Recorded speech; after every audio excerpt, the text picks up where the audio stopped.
Hi everybody, thank you for coming today.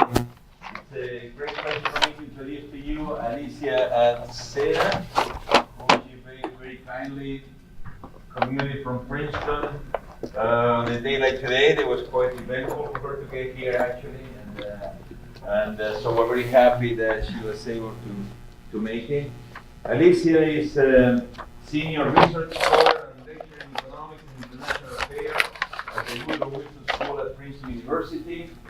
Before coming to Princeton, she was associate professor at the University of Illinois at Chicago, and she was a research affiliate at the Population Research Center at the University of Chicago. Did we meet there? We met or more recently here. I think we met with some dinner with Doug at some point. We've known each other for a long time. Yeah. Alicia actually works on topics that are of interest to many of us here that has to do with fertility, migration, economic development. She also covers some of our similar areas. She has a fantastic papers on fertility in Latin America and immigrants in European countries.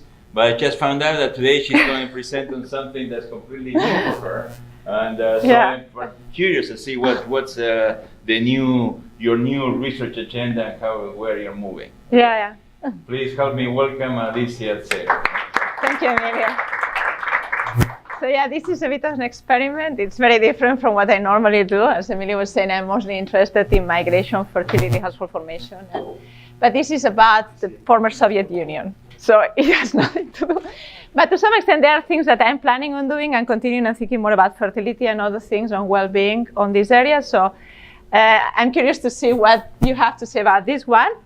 And so we are hoping to send it out in the couple of months or three. So any feedback, especially on mechanism, it will be very welcome. And so this is joint work with Francesca Dalla Pozza and Sergei Guriev, who are at the BRD, and Lucas Klein, who is at OECD, and Elena Nikolova. And when we say well-being, we're going to talk about objectives and subjective well-being in these countries. So this is a little bit of an outline. And how long do I have, Emilio? You have until 1. Until 1? Yes. Okay. And okay, so I just have a question. At OPR, sometimes the questions are at the end. For me, everything is fine. No, I feel told you this, but we Yeah. actually finish at 1, and at 1 No, but my question is, it's fine to ask questions in the middle. Whatever you prefer. Yeah, it's fine. Yeah. It's okay. I just whatever you prefer. So I'm just give you some motivation and explain you the data we are going to use, the identification strategy that we're using, and then I'm going to show you results mostly on height and then on subjective well-being on these areas. Okay. So why post-communist transition and why I'm talking about these things, I'm interested in these things? Well, we all know that these countries underwent tremendous changes, and they went from a very planned economy to market economies. So this really transformed a lot the lives of people who were used to the economy being organized in a very different way. And it changed the life of many people in a very short period of time, and that's very important. And so the problem is, well, how do we think markets started working, if they started working very rapidly or not, and how this impacted the well-being of people who were born around those periods. We know that the fall in GDP was very substantial, and it took a while to recover. We know the consumption fell, but not so much, and it recovered a little bit faster than GDP. How these countries did in the long run, these are going to be the countries I'm going to be talking about, they did relatively well. So this is the GDP per capita between 1989 and 2014 for these countries, and you can really see the green arrows are good news, the yellow not so good news, and then the red are pretty bad. So it's basically telling you the direction where they are going, and all these countries are the countries we're going to have in part of the sample that I'm going to be showing. And so basically most of them progress to improvements in economic well-being. We know that through the first years, because precisely this disruption in the market, there was substantial deprivation for the people who live in those countries.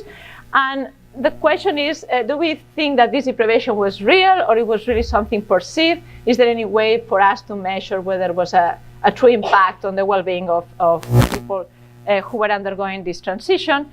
And the other thing is, well, if we think about this well-being impact, was this something transient? Was this something that impacted just for a few years and then people did well and overcame those hardships or not? So that's another thing we are going to try to look at it. And why would this be interesting? Well, we think this is interesting per se, just interesting to see whether people who are undergoing such large changes are doing well or not on well-being, but also is potentially a lesson for other scenarios where there's big transformations and some policy implications to think about places that are going to undergo some of these changes into the impact, especially on the children. Okay. So what am I going to do in this paper? So this, you have already the idea of what we're doing. Okay. So we're going to measure well-being into these countries, and we're going to do it in two ways. So the first way we're going to look is an objective measure. An objective measure can be something that, is how you're built or what is your stuff that you're wearing. In this case, it's going to be your height. And I'm going to also talk about BMI and other markers, but basically anthropometric measures, and I'm going to justify why height will be a good objective marker of how people did in the transition. We know that the socioeconomic deprivation in the first years of life can affect how tall you are later in life as an adult. And so we're going to look at the cohorts born around the time of we're going to define transition in a moment. And these are going to be people who were either born the year we're going to define transition, or were either 1 or up to 2 years old when the transition happened. And just to give you a sense of motivation, so this is just all these countries that I just show you, all the countries I show you in those graphs, together, put together, this is around 29 countries. And I'm going to, let's see, is this up? There's a light or not? Oh, yeah, there's a light. Okay. Oh, but the light doesn't reflect on the screen. Okay, so never mind. Yes. No, you see, if you use PowerPoint, it works. If you put it in here, it doesn't show. Oh, there. Okay, now, okay. Okay, never mind, I'll come here. So how do we read this graph? So this is going to be, 0 is going to be the year I'm going to tell you this is a transition in this particular country. And think that there are different countries in here, so countries underwent transition at different points, okay? And then the cohorts are measured with respect to the particular year that country underwent the transition. And so what you have in here is the height of individuals who were born in different years. And you see, already suggestively a flip into around the people who were born exactly the year we're going to define as the transition year. So something interesting potentially to look at, and this is the adult height of the people who were born around the year or a little bit before the time that these countries underwent transition. Also to motivate, why are we doing this? If you look at how height is related to GDP per capita and to well-being, this is a graph. And in this here we have is years of births. And this is in the data, we're going to have some comparator countries. Mostly there's Turkey, Germany, Italy, Greece, and a couple of more in the same data set that we have. This is coming from the EBRD data set. And we are plotting the height, the adult height of the individuals, depending on the year they were born. And also we are plotting in the red line the GDP per capita on the year that these people were born in those countries. So this is piling together. And so what's interesting thing that you see is that clearly, height is associated positively with development. So as you're born in places where things are going well, you tend to be taller. But the other interesting thing is there's a little bit of a plateauing. So somehow, you are growing, but there's a limit, what we're going to call height satiation, or, how much you can get from extra GDP into transforming into additional centimeters for an individual. And so this is all the observations that we have in these countries. And then this is just the GDP per capita in these countries. And this is the comparator countries.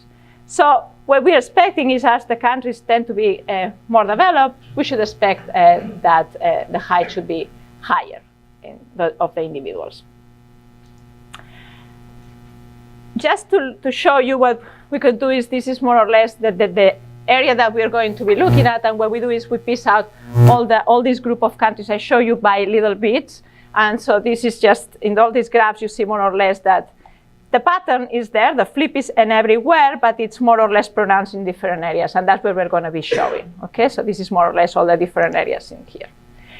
The second measure, and this is especially coming from my Russian co-author, who was very adamant in looking at that, he wanted to see whether, even if this happened, are people happier now in Russia? Are people happier now in the Soviet Union? Especially he's interested in the part of the transition.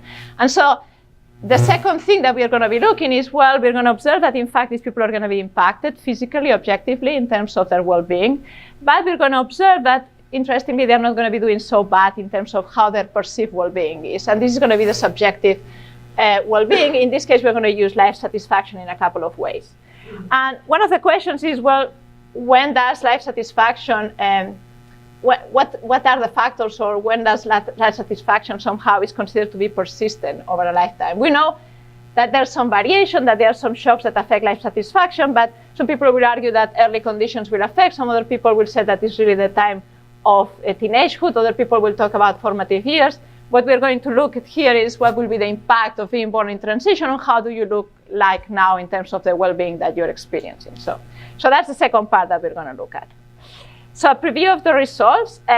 Individuals born around the start of the transition are going to be a little bit shorter than the ones who are older or younger. And you can really already see a little bit that around that graph. We do not find that transition has a negative long-term implication in life satisfaction. However, we find heterogeneity in both of these impacts. So I'll show you where the impact is largest, in which particular socioeconomic status or geographic status the impact was higher. And then something that I'm not going to stop here, because this is just thinking about the formative years. We find no impact really around the people who were around 18 to 25 in the transition in their well-being. But I don't want to stop in this one. So why height? So I'm not sure whether, in the audience, many people are in the health areas. If some of the people are already interested in health, that shouldn't be an unnecessary slide. But it's important to think about why height may matter. And adult height is determined mostly by who your parents are. Okay, so genetics, not surprisingly, when you go to the pediatrician, I remember when my kids were a bit younger, my pediatrician would say, how tall is your husband? How tall are you? Let's just divide, let's add a certain number of inches, and that's more or less where your kids are going to be when they grow to be adults, okay? There's always this shock, and a couple of mine were just they went up too much somehow. But 80% are genetics. But of course, there's something else, which is just environment. And the studies show that, in fact, environment matters. And there's around 20%, and this is work by Shekel and Silverstein. I mean, people who are both, Shekel is an economist, and there are some other people who are more biologists who are looking at this, and they basically actually show that around 20% of the variation in height is affected by environmental conditions. The important thing is that these environmental conditions seem to matter most depending on what time these shocks happen or these environmental conditions happen. And there seem to be three key moments in a person's life. So you have the moment which is the intrauterine period, when you are in the womb of your mother. Another moment is when you're just a child, like a 0-2 for height. And the other is the adolescence. And so let me show you this graph. This is data from the US. And this is coming from a paper by colleagues of mine, Ann Case and Chris Paxson, who's now at Brown. But these were a paper that was written around the time I came to Princeton. It was very controversial, to tell you the truth. They were receiving a lot of hate mail. People didn't like this idea of performance and height related. But somehow, in this graph, what you really observe is that there are these three periods. We don't see the boom here, but you see these 2 key years. And this is how many centimeters an individual is going to be growing depending on the age that they have. So the first 2 years, that's the moment that the people grow the most centimeters. And then you have somehow of a slowdown, and then you have this adolescent growth spurt. That's when, the kids suddenly, you say the kids change. They went through puberty and the pants don't fit anymore. That's the time when you have the adolescent's growth spurt. And that's also an important moment, okay? So these are the key moments that you want to look at in terms of thinking about whether a shock impacts those people. So what is the evidence in the literature? Well, the evidence shows that, in fact, adverse conditions matter in terms of the adult height that you reach. And there's a large literature on that. So there's, for example, data looking at the UK. In this case, it's not very related to a shock, but it's looking at different SCS status and looking at height depending on the conditions and income of their parents. They have, wonderful studies with the Whitehall studies that they have all the public employees in the UK, and you can really have large samples, so they look at that. There's studies for Russia in the time of the famine of the 30s that they show around 1 to 3 centimeters less potentially of people who were born during the famine studies in North Korea comparing to South Korea, amazing data. In this case, it goes up to 6 centimeters, depending on whether you were born in North Korea, South Korea, and how well you were fed, depending on the childhood period. And similar, for example, for the Netherlands, during the famine in the Netherlands also impacts on that.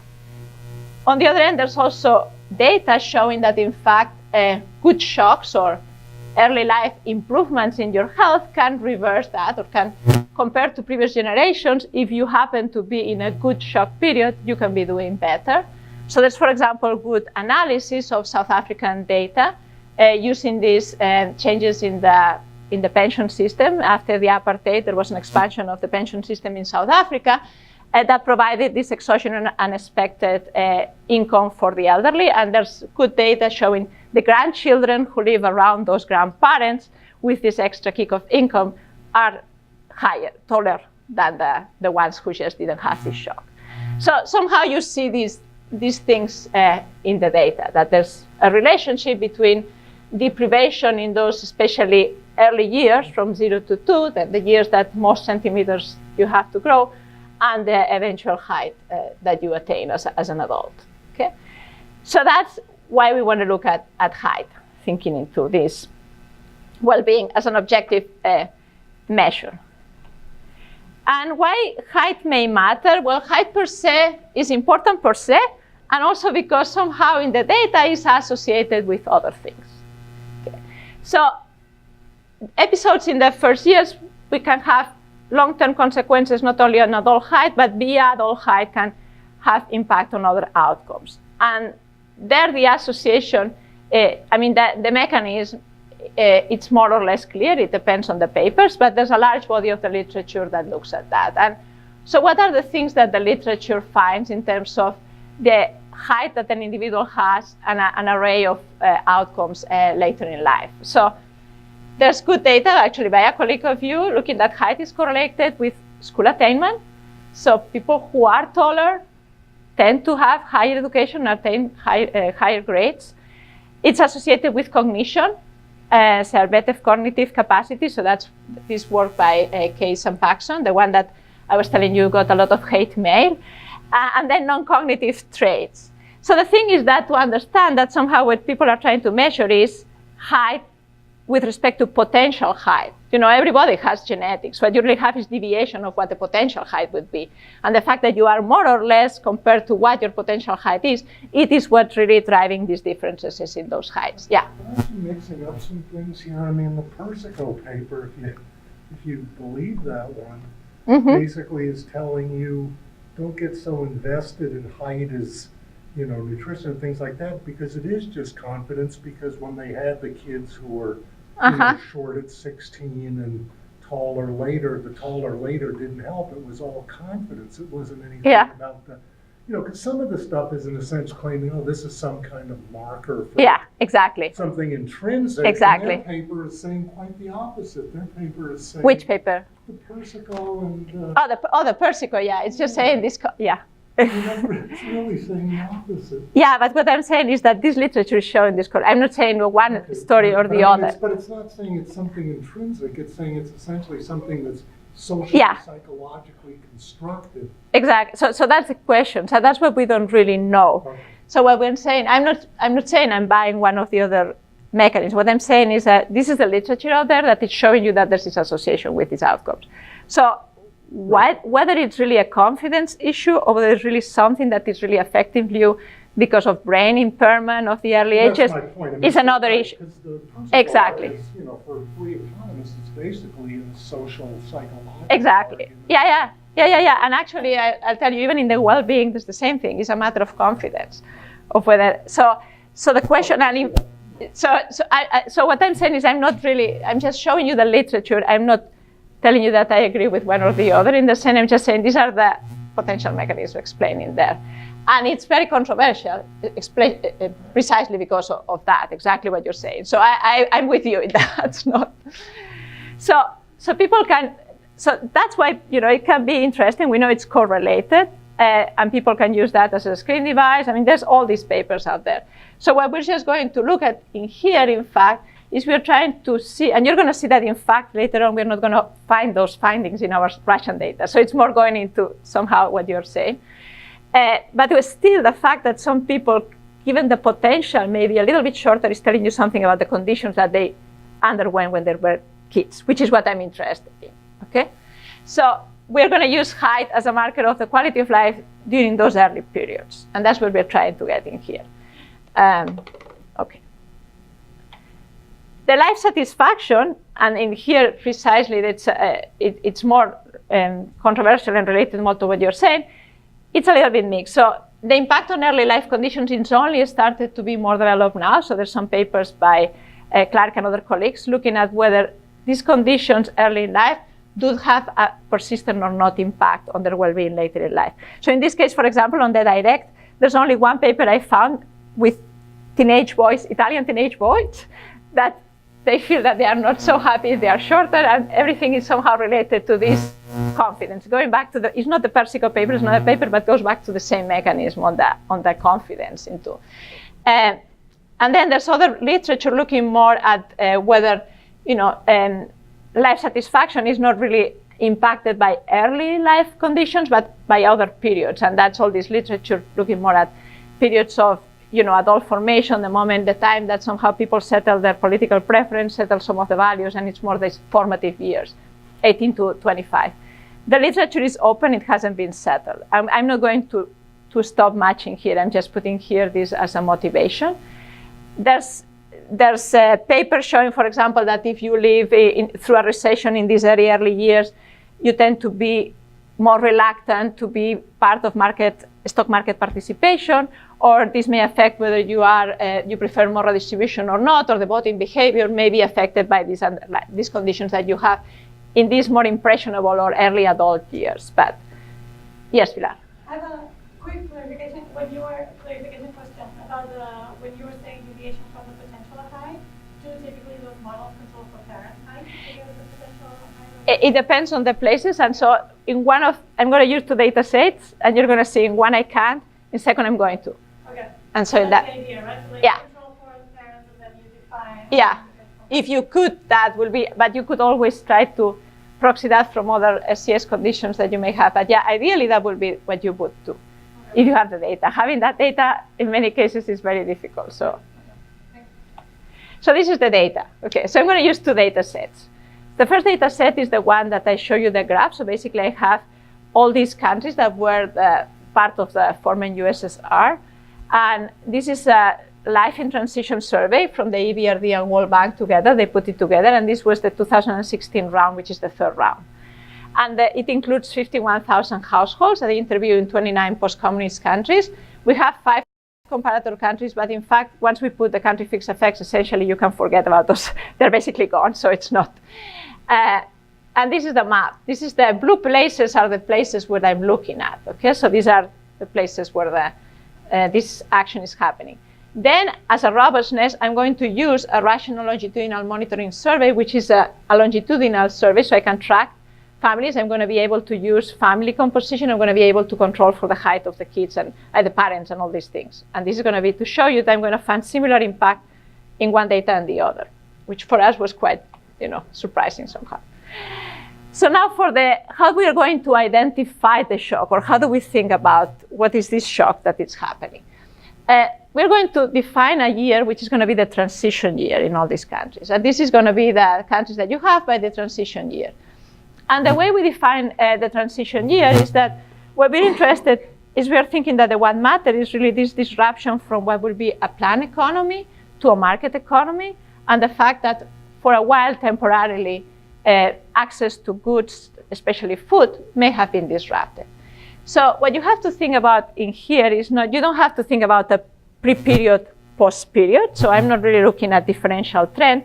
I'm just looking at, a particular moment, like 2-3 years, that things went disrupted and then things continue or change. So when in the specification, I'm going to show you, just think about that as a dummy. I'm going to also use a continuous measure for robustness. We're going to find the same impact. And so how do we consider which is the year of transition? The year of transition is we're going to go to the data that looks at the changes in the reforms in these countries when they went from one plan to a market economy, and we're going to look at the price liberalization. And there's one index that what we want to look is when is the time that really prices went free. So when really you had to fetch your things in the market or be allocated by the market. And so the year that this happened in these countries is going to be the year we're going to consider the liberalization. Yes? I'm sorry, so there's just one other thing I'm really not following. Okay. So the shocks occur country by country. That's your identification thing. You had an allusion to the fixed effects for countries.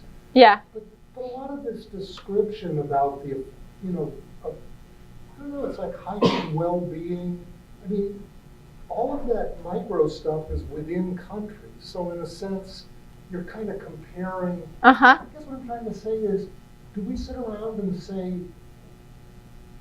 a person who's 160 centimeters in the U.S. makes more than a person who's 160 centimeters in China? How tall would that person in China have to grow to make an average of U.S. salary? I mean, in some ways, I don't quite see.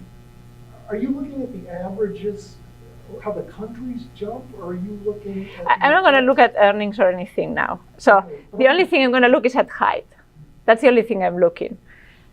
I'm just looking at how the fact that people were born around a time that there was a large disruption in the allocation of goods, whether we really observed that maybe there was some hardship that can be shown into the height of those babies. Right, that's what I'm doing. But I mean, is your question, is somebody in Kyrgyzstan because they're getting better off moving faster than they move toward being in the Netherlands?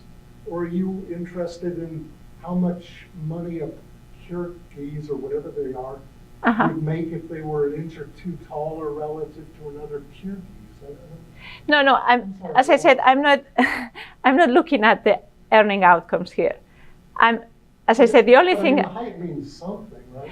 Yeah, but the first thing is I want to establish that somehow these families underwent hardship. Okay. That's the only thing I'm going to do in this paper, and then the second thing. I'm sorry.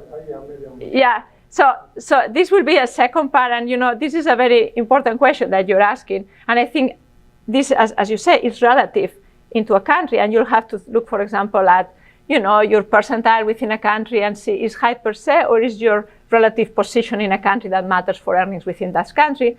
So these are the other types of questions that I agree with you. It has to do with dynamics within. The only thing I want to see here is whether somehow the results show me that there was something going on that affected those kids. That's all that this paper does. Okay. Yes. Similar spirit. So I guess an assumption, you think about the transition as a shock. Yeah? Yes. So I guess the assumption is that within country, individuals don't differentially respond in terms of fertility to the transition. If the story, I guess, gets more complicated, is during that time period, say only the worst off subset of the population still has kids because they can't afford contraception, or the best habit. We don't know. But I guess that's critical for the Yes. Because that's a long process, so individuals have some anticipation thereof, but then subsequent, quite a bit of adjustment noted. And I guess so. It's not quite a kind of as exogenous shock as, say, the Dutch, winter. It's called, which was very unanticipated in short term, and individuals ideally could not adjust their pregnancies to work around that. Or, the influenza epidemic. Whereas this one, once it got started, we know that there was a massive fertility response, and there's a huge amount of heterogeneity in that response. Yeah. So depending on the data, we can do something about that or not. So there's clearly potentially selection. So in the Russian data, I look at that, and I did try propensity score matching, and I did try to see if the characteristics of the women who were having the babies at that time did differ or not. We didn't find. I'll come into that. So this is something we are considering this data. Unfortunately, the problem is we didn't really have good data on that characteristics of the parents in the first data I'm going to show you. So this is a potential part of the mechanism. Though at the same time, it's very unclear who was having or not those babies. Even in the Russian case, it may depend that people who were still some more protected or more educated may have, because contraception or abortion were available. So you don't really know on what end this may happen. So maybe people who had more secure jobs were the ones who actually jumped into the second. And I'm moving ahead, but essentially in the Russian case, what we really observe is that the first births in general, people didn't delay much more. They tend to be relatively early. What people may have is not had the second, and we know this drop in fertility in that area. So this is a well-established thing. And we, in fact, the only thing when we compare the characteristics of the mothers around those periods, the only thing I find is a slightly younger mother on average age, which in fact I think may be mechanically linked to the fact that there are more first births than second births, because some of these second births are not happening. So that we've been looking at that, and that's part of the thing we have to still clean up. So we reckon very, very unique in the fertility response to the transition. Yes. So lots of other countries, I mean, in many other countries, significant postponement, whereas Russia did not have it. But not only Russian. So many of these former Soviet republics still were pretty persistent in the first one, not being so delayed. If you look at the DHS data and other data, so Sunny Billingsley has some papers on that. They haven't really delayed the first. What happened is that they really didn't have the second. So that's why, when we control by birth, we try to do all these things. But yeah, this is in the paper and in our minds. With this birth, we cannot really do much because we don't have the family background. So one possibility would be, okay, let's try to see which one of these places we could have DHS data and try to see if the characteristics of the mother are different. And that's one thing we should be doing. But yeah.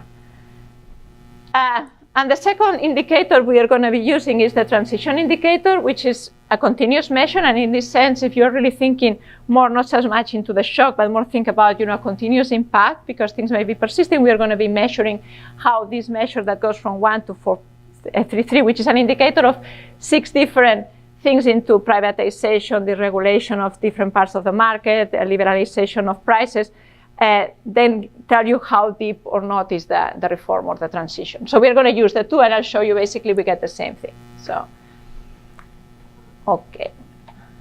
So this is basically the empirical strategy. So we're going to have a certain outcome. So let's say high here. We're going to have country fixed effects. We're going to have these dummies whether you were born in the year that we're going to say it was transition, or you're going to see 0 or 1, or 0, 1 or 2, because we want to have this window of childhood. And then we're going to have also country trends and into the specifications. So this is the first result. So this is putting together these 29 countries with all these country-specific time trends. We're going to have the country fixed effects, and we have all these controls for people. So we have whether people were in urban, rural areas, their gender, their parental education. We also control for parental sector of employment. We control in some of them with GDP per capita, and we control, for example, for incidence of war. Just for the record, I'm not showing it here, tell you that the incidence of war, that's the same thing that the transition. So the coefficients of the incidence of war also show if the kid was born during a war, they tend to be shorter, which is, calling into the same type of hardship for these children. And so what you really see is that for adult, it's around 1 centimeter less for all these countries. If you were born during the year of the transition, if you were 1 or 2, and then it's a little bit less if you are born 1 or 2 years.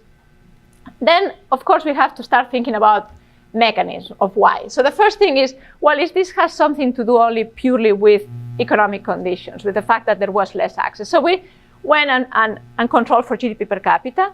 So, of course, one of the problems may be the GDP per capita, especially in the, if we get the pre-period before the 1990, the data is a little bit sketchy, and for those of you who have worked precisely on those areas, it's hard to get good data, but we've compiled the best data we could on GDP per capita, and in fact, GDP per capita, it is associated with health. So if you're born in a year where the GDP per capita in your country is higher, you tend to be taller, but still doesn't kill the impact. So it's telling us there's something else that's just purely an economic condition. It has to do maybe with access to consumption, with deterioration of healthcare, with other things that may be explaining that, in addition to the economic deprivation purely measured by GDP per capita.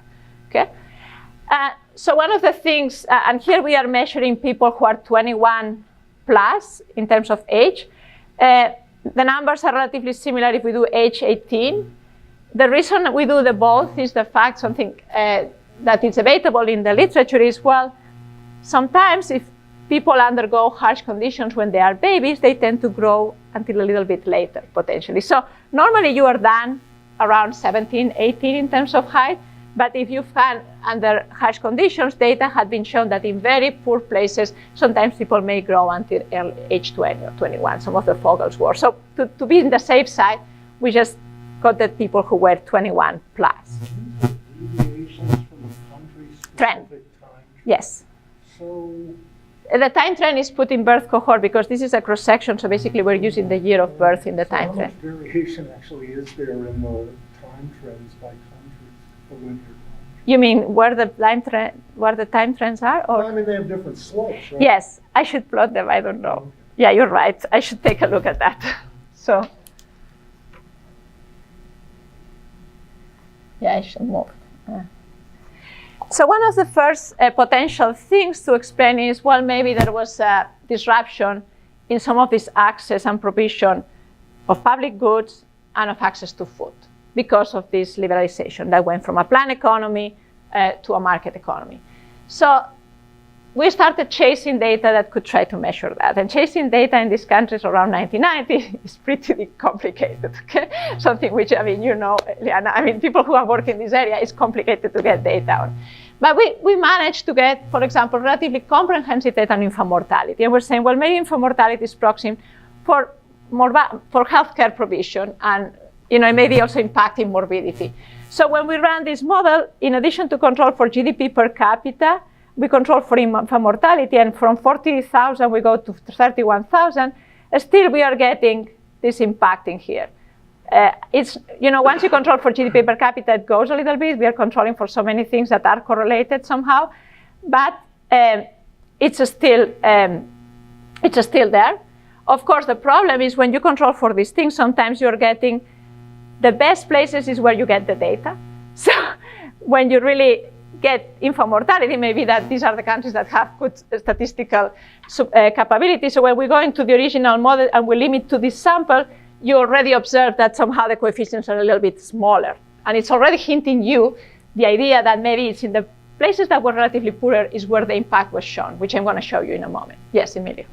I'm trying to think about HP's question and how this connects with different fertility responses to the crisis. Yeah. Did you try this effect to see if it's homogeneous across all educational groups? You mentioned something, the effect was pretty heterogeneous. I mean, is it because suddenly only people who can't regulate fertility are having kids, and so they're the poorest? Is there some compositional change there you can tell? We could, when we ran this thing, and I'm going to show you that in the well-being we find differences by whether the mother work and the mother's education. In here it's just only very suggestive, and we are getting a little bit higher impact on whether mother has low education, but it's not really strong enough to really show you that. So the coefficients are there. I think maybe they don't have the power. Because of course you have to think that how many people are born into these years, there's not so many. So yes, the direction is what you're pointing, but in terms of height, in terms of well-being, we get that people who were born, I'm going to show you, who were born with less educated mothers or mothers who didn't work tend to be less happy than those who were. So there's really heterogeneity in those, exactly. So to go back and forth with this, so what you're showing us is that you restrict the when I have infant mortality data, then you start to reduce the coefficient, which is what I'm going to show you. But basically what's going to happen is in the places, and remember back this relationship, so the places where they are already relatively high income per capita, which are the places that I tend to have better data, they're the ones that the impact is not so high. So, okay. Just to show, because I'm not going to have time, I'm going to jump. I'm just going to show you for the time being life satisfaction here, and then I'm going to go more into the height. So this is life satisfaction, just one slide to show you that people who were born around the transition, if anything, they tend to be a bit more satisfied than previous cohorts or after, in terms of whether they feel satisfied. And this is the coefficient with all the sample. So controlling for GDP per capita also, it stays, and all the other controls that I have here. If I restrict it for people who are only 21 and plus, the number is a little bit higher even, okay? And I'll go back into here into much discussion. I think what we're getting here, and I'll show you with some data with Russia, in fact, the story is that the people who were older got screwed. So it's not, these people are doing better, but in fact what happens is that the life satisfaction of the people who were already there, whose human capital was already built, who were already working, suddenly their life satisfaction went down. And in relative terms, these cohorts are doing better. And as you're adding younger and younger cohorts, my expectation is that we're going to see this coefficient somehow, evaporate slowly as you're adding younger cohorts. And you observe that when you're adding later, okay? So let's go back to height. So how do we think about height? So one thing is these periods of higher GDP are taller, but we do not eliminate this shock. When I show you the infant mortality, I'm showing you that, in fact, the results get a little bit weaker. Maybe it's in part because we're already accounting for the impact, which is going through the healthcare system, but maybe because the sample is selected. We try to control tons of things. So we put vaccinations, we put hospital beds, we put serial yield, births attended by skilled staff, physicians per 1,000 people, which, for example, physicians per 1,000 people didn't oscillate. The problem was really the quality or how much these people were paid. The physicians were there. Life expectancy. Life expectancy is important also. So it's something that is changing at this point. So when we do life expectancy, basically we still continue to have that, but evaporates a little bit. Okay, so this is controlling for GDP and life expectancy. Again, you see we are going down to 25,000 as opposed to 40,000, and the sample, I'm always worried this is getting to the bias on the right, on the good end in that sense. And controlling for third polio dose, this is 7,000, still the impact is there. So we did basically try to control for something that will tell us that the public provision of goods temporarily was disrupted, and try to control for that in those. Going to the heterogeneity again. So one of the things, and that goes back to Emilio's point, is we were thinking, well, maybe the impact was higher in the places that it was very difficult to get stuff, to get food, so in the cities. So what we're doing is we're trying to do this interaction with the cities, and in fact it's suggestive. So this is just when I do the same impact, and you can really see this is cities. So this is the impact itself, and this is if you are living in a city. So the impact seems to be higher if you are in a city, where maybe you don't really have your dacha, or you have your food behind your house that you can get something, and that's where the access was less. Still, it's not perfect. Why? Because the way we are measuring urban here is current residence, not place of birth. So I don't know whether they were born in the city or these people move. Okay, so that's a big of a problem. But still, it's suggested that maybe it's something that has to do with the market working and the direct access to food in those periods. Another important thing, and that goes back to this idea of the relationship of where does it matter. So if we split the sample between places that were GDP per capita 10,000 or less versus GDP per capita 10,000 plus, you're going to see that most of the impact is really in the poor places, precisely the ones that I don't tend to have such good data on all these controls of public provision. So if I restrict that into just the places that income per capita was 10,000 or less, it's even going up to 1.5 centimeters on some of these places.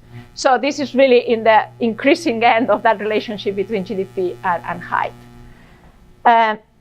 Whereas if I do it for 10,000 and up, it's there, but it's really just half. Another reason that this may be happening is that precisely those places that are $10,000 up are the places that in fact had pre-existing market structure. So if you're thinking about Poland, Hungary, Czech Republic, some of these places during the last 50 years have had some pre-market organizations or institutions. In some of these places, there were small shops that didn't exist in Kyrgyzstan, for example. So the moment that you liberalize the prices, the way to really allocate those goods, it's much easier in places where they know how to do it. Okay, somehow there's something in the know-how, in the culture, that they know how you can access food. So maybe that's a little bit also what's going on. So when we look at this, we see that the impact is more pronounced in Eastern Europe, the Caucasus, and Russia. But if you leave out Central Europe, so if I get rid of Central Europe and the Baltic states, the result is in there. If I leave out Southern Eastern Europe, the result is in there. But if I'm looking just at the Poland, Czech Republic, and all these areas, oops, I don't know if I can get into behind. Okay, the result is smaller. So in fact, we're going back to the same thing, places that didn't know how to make the market work somehow. We look at dispersion, and that goes back a little bit to your point before. So one of the other potential things is that in fact, what you really observe is that in fact, what this shock is doing is that it's increasing the dispersion on heights. We put that as one of our variables, and we didn't really find anything on increasing dispersion of heights across this period. So it seemed to be like a downward shock. So let me go. So placebos. So also we try to see, okay, maybe let's try two other things. So we randomly assign, the shock across countries in different places. We associated the transition for everyone at the Berlin Wall fall. We associated the transition in the collapse of the Soviet Union. We didn't get anything in there. We look at 3 years, 1 up to 3 years after. We look at years before. We didn't find anything. We use the comparator countries that we have in the data, and we assign different transition periods, falsified transition periods into this. We didn't find anything. Okay, so that's, so let me go, because I don't have my, well, let's go first to the height. So what we did is, we try also a continuous estimator. Instead of just having a shock, we say, well, maybe it's a matter of dosage. Also, we just want to see whether it's not really a shock. If we're really seeing this transition happening and this deregularization happening over the period, it will be good to measure as those indicators are moving. And so what we did is instead of using the year you were born, we put how this indicator of how far the transition has gone is at the level of the year where you were born, okay?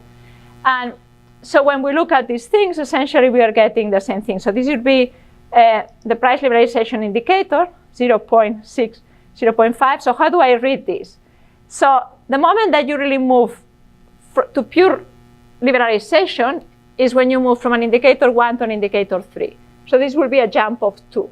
So if I put a jump of 2 here, it will be relatively closer to that 1.1 centimeter that I'm getting by just putting the dummy on saying I was born in transition.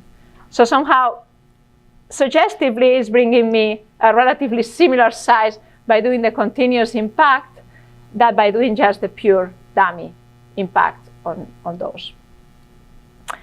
And then for the other way we do is we go to a particular country, okay? So that's where we can measure many other things. So the nice thing in this Russian data is that this is longitudinal data, so I'm gonna be able to track kids.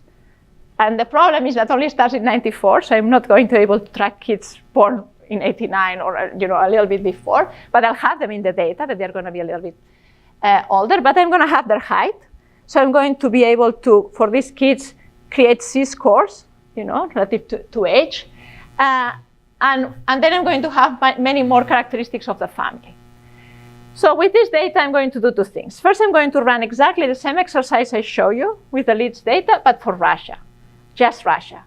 And I'm going to show you this adult height. So this is the adult height for people who were born. I'm going to use the same year for Russia in the transition in this data. And whether they were born during transition, they were 0.1, 0.12.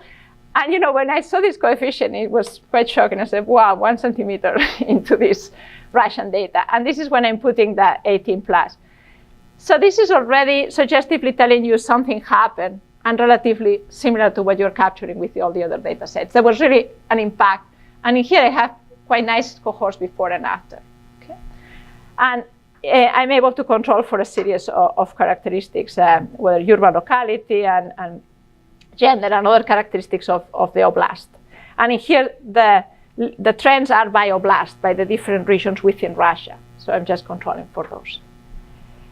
The interesting thing is, well, let's go to the children. Okay? So when I go to the children, the nice thing is I can control for the parental height on the children's data. And one of the things that we can also do is we can control for the differences between the siblings in the family. So these results for the family, what we're going to do is they are going to show the coefficients, think about C-scores, okay? So they're going to be in standard deviations. And so when I run that, the first 3 columns, what you have in the first 3 columns is that these are the children, these are the region-specific linear trends, and in here I have all the family characteristics. So I have maternal education, I have the maternal height, and then I'm going to have all the other things that I had before, you know, the rural, urban, and other controls. And what you really see is that these children were around 0.2, more or less, standard deviations shorter if they were born around that time.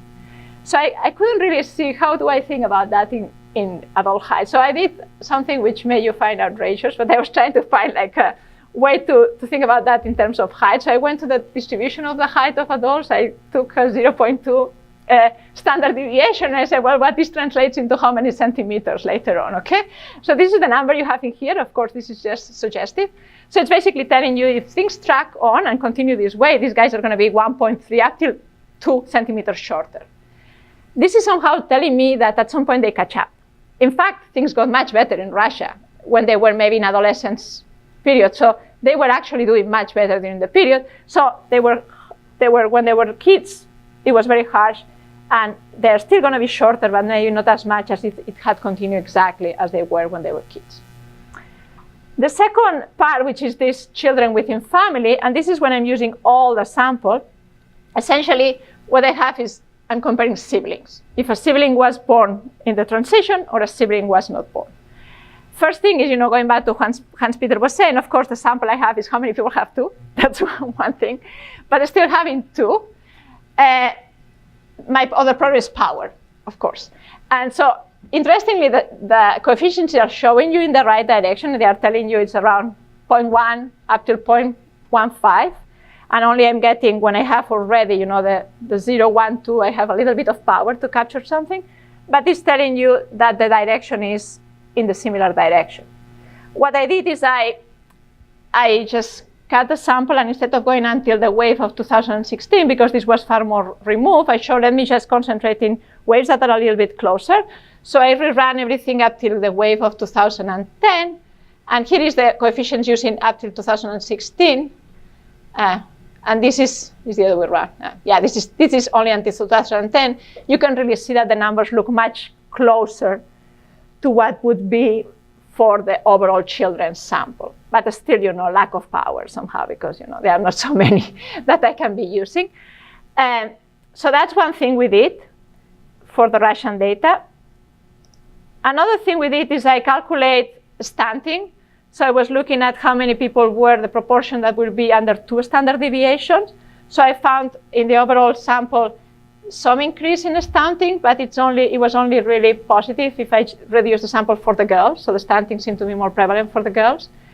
Another thing we did is I tried propensity score matching, and that is, I think, a dead end. If somebody has suggestions, will be good. We don't really have as many nice variables to produce balanced samples. So when we're trying to balance this thing, it was very hard. And in fact, if anything, the results are quite outrageous. They were giving me 0.5 standard deviations, which, you know, I don't believe I'm showing you here. And I think it's not clean because the samples were not really very balanced. But that's what we're trying. The other thing, we ran it with the transition indicator. We got exactly the same result. And the other thing was these endogenous fertility choices. And as we were saying before, what we ran is characteristics of the mothers. And the only thing we were looking at, you know, education, place of birth, you know, minorities, religious background, everything. There was no difference. The only thing we found is the slightly younger mothers, which we think may be related to that. But that's clearly a venue we have to. And we controlled for the order, birth order. We didn't find anything, which is another interesting thing to do. So for life satisfaction, I think I should be. OK, oh, what did I do? No, sorry, I went down. Oh, no, not so much. So for the life satisfaction, let me just show you the life satisfaction. For the life satisfaction, we do find that most of the result is driven by women. Women were happier, the ones who were born in these years of the transition. And if I do, instead of a 1 to 5, I just do a dummy saying, are you more satisfied? Women tend to be better the ones who were born around that time.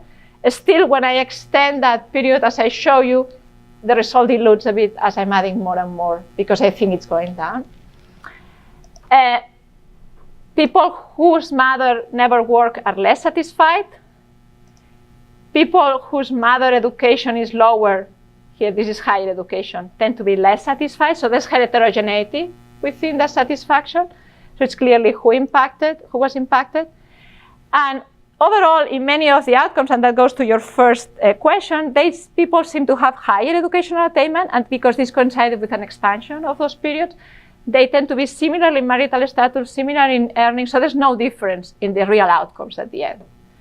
When you look at the Russian data, let me show you this graph. Life satisfaction is also higher for this cohort in the Russian data. The nice thing in the Russian data is because we can differentiate, because we have a longitudinal pattern, I can control for age. So when I'm controlling for the age dummies, this decreases a little bit because you may know that the well-being is related to age, so you tend to be worse off when you're in the 40s or early 50s, and then you go back and bounce back. So controlling for age does matter. In the other case, I only have a cross-section. And then one possibility is, maybe what's going on, this is people are getting in Russia over the survey years happier and happier. So things were very bad in the transition, and then as the transition passed and things were improving, people overall were very happy. But maybe some cohorts were happier than others. So this is, if I go for birth cohort, and so these are the people who were born in different years, and this is just pretty noisy, but I took from the Russian data. If you think about, these are the people who are the cohorts, the younger ones, so they are always better off. The ones who were really, they say they are worse off are the people who were born before, who experienced this human capital depreciation, who had a hard time adapting to the new market conditions. So in fact, part of this is just driven by some of these relatively better off compared to a very big shock to some of the older cohorts experience. So I know I had to rush, but so we did in utero. In utero, we find 0 centimeters, but it doesn't reach significance. Why? It's very difficult for us to, we don't have the date. So ideally, we're trying to find exactly the month of birth so we can really track that. So it's a bit diluted in here. It's just suggestive that there was an impact, but not significant. So the people who were in the boom. And then we also look at the adolescence period. We didn't find anything. If you were an adolescent, and this goes to the age, to the adolescent growth spurt at other moment. So if you were around adolescence, we don't find anything in your height. We find that your BMI is a bit higher, but not necessarily your height. So that may have to do with the nutrition.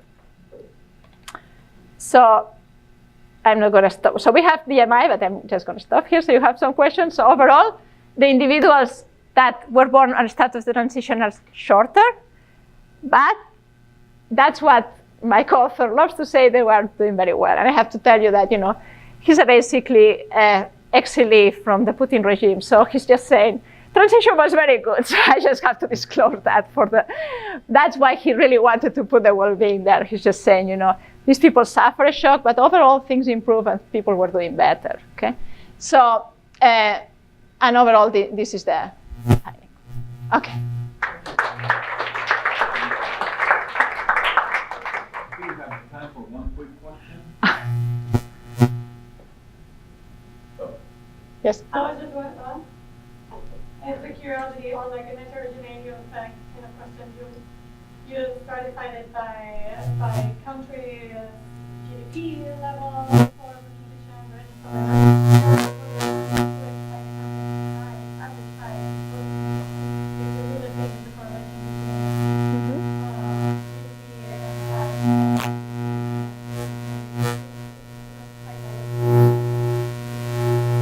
So controlling for height at the average pre-existing in the year you were born. Because I have country fixed effects that will deal with that. What I would be wondering is the interaction between the shock effect Yeah. and the country, so that countries that experience the shock while they were shorter on average Yeah. would have a stronger effect than countries that experienced Yeah. transition shock Yeah. when they were taller already. Which Yeah. will be like similar to what the GDP does. Yeah. But it gets more directly to the actual. Yeah. So I could run some relationship with the GDP and the height on those, and I could, potentially put the average height pre-existing instead of the GDP pre-existing, something like that. Yeah, that would be a nice thing to do. Yeah. Thanks. Okay.